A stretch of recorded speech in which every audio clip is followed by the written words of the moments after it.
Alors, bienvenue pour cette nouvelle vidéo, pour la suite du chapitre 1 de Is It Love Drogo. J'oublie toujours de cacher ça.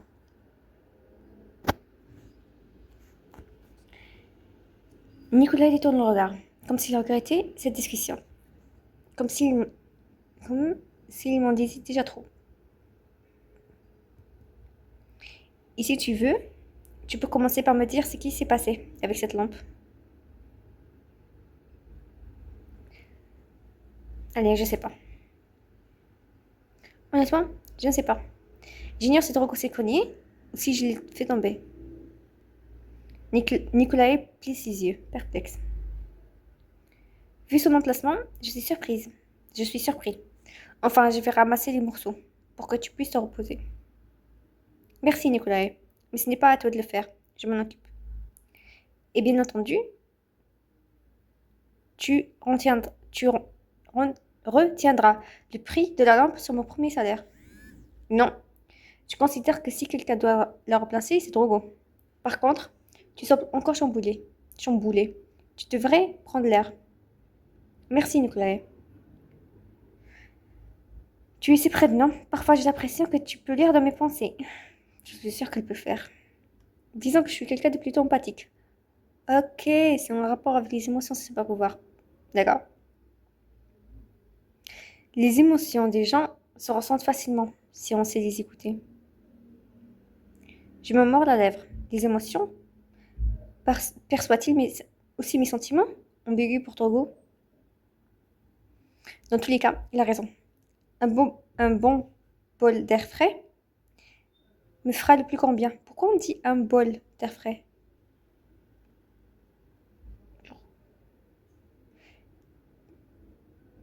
Tous les jours, tu gagnes 500 points d'énergie dans chacune des histoires.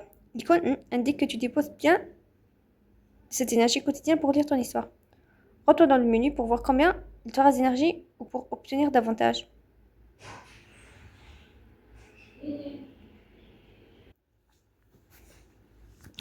Assis sur le banc dans le jardin, je hume l'air de la nuit. Des roses non loin en bûment. J'adore le jardin, je trouve ça trop beau. Je veux vivre ici. C'est tellement beau.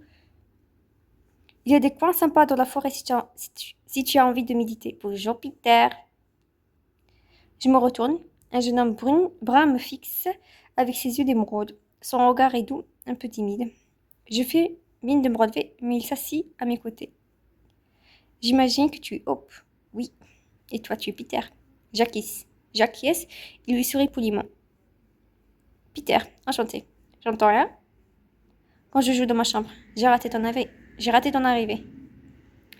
Mais je vois que tu as déjà rencontré nos plus belles roses. Celles-ci sont des Arthur Rimbaud. Comme le poète, c'est un joli hommage. Oui, il trouve les roses poétiques et apaisantes. Sur moi, ça marche pas toujours. Je suis plutôt Dim Baudelaire, car je ne peux trouver trouver parmi ces pâles roses une fleur qui ressemble à mon rouge idéal. Wow, ta culture poétique a l'air impressionnante. J'aime pas les poèmes. Oh, disons que c'est une de mes passions. Bien installée en fait. Tu as prêté marque? C'est un peu trop tôt pour ça. Non, c'est un peu tôt. C'est un peu tôt pour moi. Si je débarque dans un autre endroit, il me faut peut-être une semaine ou deux pour pouvoir m'habituer. Disons que je n'ai pas encore rencontré Laurie. Elle dormait déjà quand je suis arrivée. Peter me dévisage de son regard, à la fois félin et raveur. Pourtant, je sens qu'il brûle de me poser une autre question. J'ai croisé Nicolas, qui m'a expliqué. Tu as rencontré Drogo? Il paraît. Tu as rencontré Drogo, il paraît. J'espère qu'il ne t'a pas trop embêté. Non. Un peu. Non. Non. Il est surtout déstabilisant. Par exemple, il s'obstine à m'appeler petite chose. Il a fait ça avec toutes vos babysitters? Non. Pas que je m'en souvienne. En tout cas, je suis désolée s'il t'a importuné. J'espère que tu te plairas ici. Tu ne connais pas du tout Mystery Spell, j'imagine. Mystery Spell, j'imagine. Non, en effet. Peter se lève et cueille une rose d'un geste nonchalant. Les trois frères sont si différents, surtout Drogo, en comparaison aux deux autres. Peter et Nikolai ont l'air adorables et calmes tous les deux. Mais Peter semble moins paternel que son aîné, et plus mélancolique, presque évinçant. Laurie est-elle plus comme lui ou comme Drogo? Comme Drogo. Pire que Drogo. Comme je te dis, comme je te disais en arrivant, il y a des lacs, des clairières sympas aussi, dans la forêt. Si tu as besoin d'un guide à l'occasion, n'hésite pas. Avec plaisir. J'en serais ravie. Avec plaisir. J'imagine que tu connais cette forêt comme ta poche. Seule, j'aurais peur de me perdre. J'aurais peur de me perdre. Il y a pas mal... Oh, il y a pas mal d'endroits merveilleux. Surtout sous la lumière de la lune. Il faut juste les connaître. En tout cas, je suis contente que tu sois là. Hop. Enfin. Enfin, une babysitter qui ne fuira pas. Sur ces mots, il disparaît dans la nuit en direction des bois, la rose en la main. Et je reste avec l'interrogation que sa dernière phrase suscite en moi.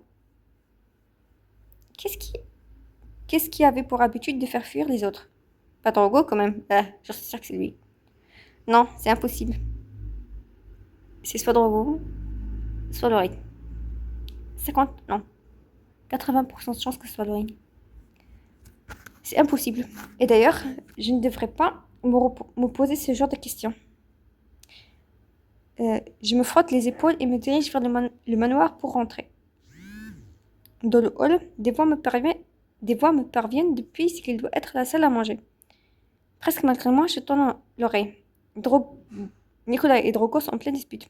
Leur éclat de voix transperce le panneau de la porte.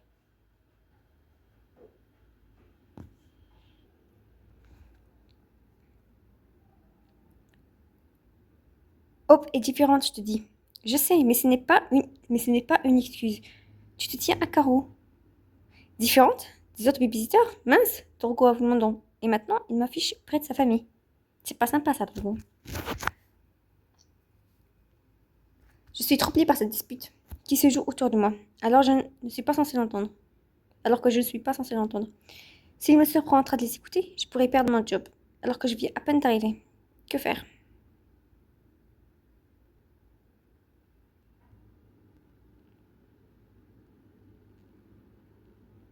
Je sais pas. Je sais pas. Je les écoute ou pas? De toute façon, elle quittera pas le truc, donc on s'en renseigner le plus. Je m'approche de la porte, doucement. C'est impoli, c'est mal poli, mais je veux savoir. Ont-ils détecté mon don? Bravo, à force de brailler, regarde. Coucou, Drogo. Tu te moques de moi? On ne serait pas là si tu connaissais tes limites. Tu lui ouvres ou tu veux vraiment qu'on se donne un spectacle? Mon sang se glaça. Ils savent que je suis là. Bah oui. Pardon. En effet, la porte s'ouvre sur un Drogo et Nicolas qui me fixe. Je déglutis, mais tiens tête au regard enflammé de Drogo sur moi. Il cherche encore à me déstabiliser. Ça ne marchera pas. J'allais me coucher. Vous avez quelque chose à me dire avant? Tu n'as pas faim? Tu n'as pas dîné, si je ne m'abuse. Je crois que la petite chose préfère se nourrir des disputes. Se nourrir de disputes avec moi. À vrai dire, j'avais un creux. Mais ça, c'était avant que je te croise. Typiquement. Typiquement de quoi couper l'appétit. Avoue qu'un peu de piment aide à relever la fadeur de ton quotidien, non? Sur un chéri. Clairement. Clairement, je me demande combien je faisais pour vivre avec ta présence ô combien piquante. Avant ta présence ô combien piquante. Drogo ouvre la bouche, mais Nicolae s'impose entre nous, la mine sévère. Ça suffit. Je monte la cuisine à Hope. Va plutôt voir si Peter n'a pas besoin d'aide. Bof, c'est moins intéressant. Moins intéressant que moi. Peter vient de partir se balader dans la forêt. Je ne sais pas si... Ok, il va avoir besoin de moi alors. Sinon, on y est encore demain. Nicolae serre les dents et foudroie Drogo du regard. Qu'est-ce que vous trafiquez la nuit dans la forêt? Vous enterrez des cadavres? Les cadavres des présidents babysitters? Vous enterrez les cadavres des présidents babysitters? Le visage de Drogo se voile un instant. Il détourne le regard, puis sort sans me dire. Je me tourne vers Nicolae surprise. On va détendre l'atmosphère. J'ai confiance. J'ai confiance. J'ai carrément confiance en eux, c'est dingue. Eh bien, si j'avais su que l'humour noir le calmerait, j'aurais fait ce genre de blague dès mon arrivée. Nicolae me répond d'un sourire amusé, puis fait un geste de la main pour m'inviter à le suivre. J'emboîte le pas à Nicolae et entre à sa suite dans la cuisine. Les teintes claires du lieu lui donnent une allure fantomatique. D'un geste souple, Nicolae ouvre le frigo et m'invite à jeter un œil au contenu. Qu'est-ce qui te fera plaisir? Bizarrement, depuis cet après-midi, j'ai super envie d'une pizza à l'ananas. Ok, hop. Ne redis plus jamais ça. Mais je doute que vous ayez ça en stock. Je me penche pour regarder les frigos, qui débordent de victuailles. Des yaourts étranges et côtoient des viandes diverses et des légumes multicolores. Ok, je retire. Il y aura même de quoi faire de la pizza aux myrtilles et aux anchois, si je voulais. Moi, je suis team pizza simple, où il n'y a rien. Ou peut-être avec du poulet. Ou de la viande. Mais pas ce genre de pizza. Je fouille dans les étagères pour prendre de quoi me faire un sandwich, sous l'œil bienveillant de Nicolae.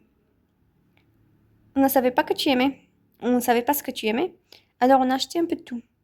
Nous avons déjà dîné. Tu peux prendre tout ce que tu veux. J'aurais aimé pouvoir dîner avec eux. Dommage. Ça nous aurait permis de faire plus ample connaissance. Peter semble aussi intentionné que toi d'ailleurs.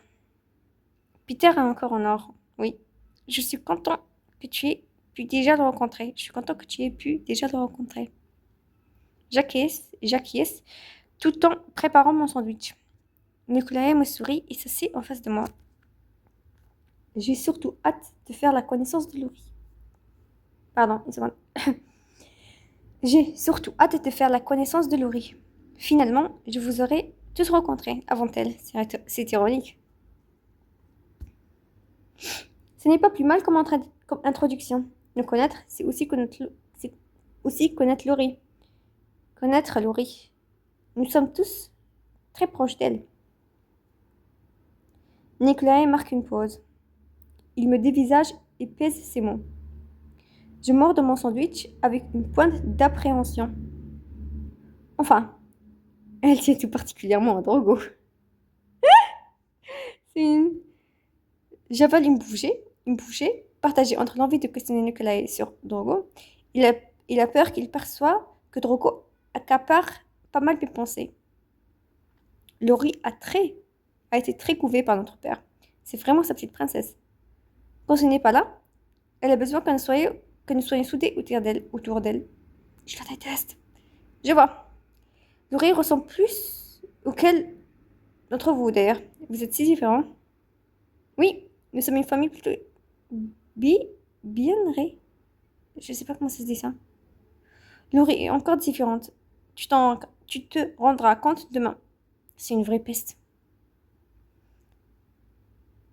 Ok, je sais pas, c'est moi non plus. C'est moi ou c'est moi ou son vocabulaire Ça, on s'en fiche. Et parfois, à l'image de sa grande robe. Que ça... De sa grande robe. À l'image de sa garde-robe. Sortie d'un autre temps. J'ai hâte de rencontrer Laurie. En tout cas, qu'est-ce qu'il a mangé? Tiens, ça dépend des périodes.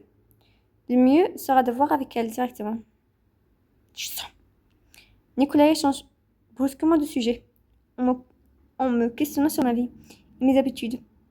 Nous évoquons mes projets et bien sûr la fac. Dorgo et Peter étudient aussi à Mystery Spell University cette année. Vous pourrez sans doute vous entraider. Ok, je l'espère aussi. Ces études me tiennent à cœur. J'espère vraiment les mener dans les meilleures conditions possibles. Tu as encore faim?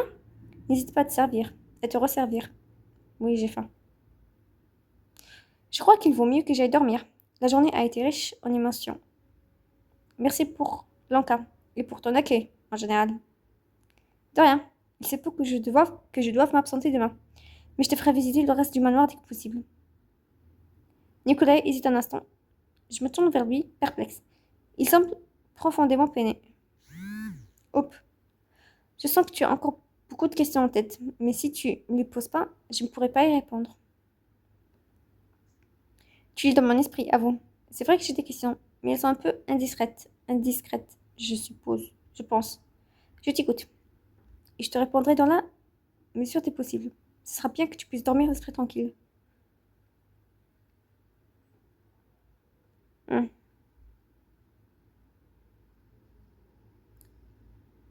Qui sont vraiment les partout. Ce sont des vampires. À vrai dire, votre famille m'intrigue au plus haut point. Vous avez tous l'air unique en votre genre. Surtout Drogo. Mais ça, je vais me garder de le dire. De le dire. Il faut vraiment que je démêle tout ce qui s'affronte en moi depuis notre rencontre. Je ne suis pas là depuis un jour et j'ai déjà l'impression d'avoir atterri dans un autre univers. C'est déconcertant. Je comprends. Il est vrai que nous menons une vie particulière avec les absences répétées de notre père. Mais tu vas apprendre à nous connaître petit à petit. Et je t'assure que je ferai tout pour que tu te sentes chez toi ici. L'aide des frères semble tout de même plus dure à cerner que les autres. Nicolas se lève et me raccompagne vers le hall. Il fit tout pour me rassurer. Mais une brume d'inquiétude voile ses yeux. Je t'assure que tu peux me faire confiance. Nous sommes une fratrie pacifique. Même si Drogo est, disons, imprévisible depuis qu'il est célibataire. Quoi? Mon corps se serre. Je prends congé de Nicolas en tentant de cacher le moi qui me provoque cette information.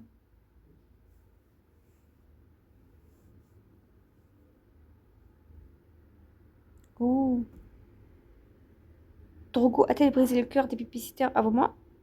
Ne suis-je qu'une prétendante parmi d'autres? Et surtout, quoi? Pourquoi est-ce que je me pose de telles questions? Prétendante? Sérieusement? Drogo vient à peine de débarquer dans ma vie. Bah oui.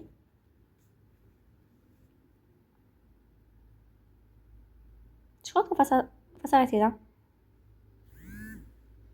Oh,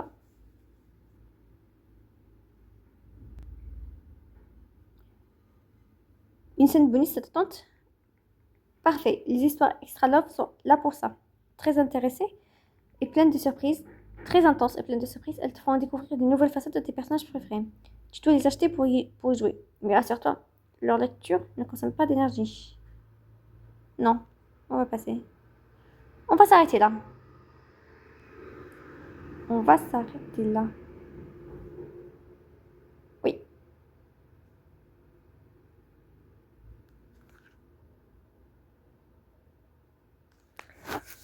on va s'arrêter là pour l'instant et dans le chapitre suivant, ce sera la rencontre avec la peste. La peste. Laurie, c'est une peste, d'après mes souvenirs. Mais bon, je vous dis au revoir et... Attends, ça va pas. Au revoir et à la prochaine fois. Salut.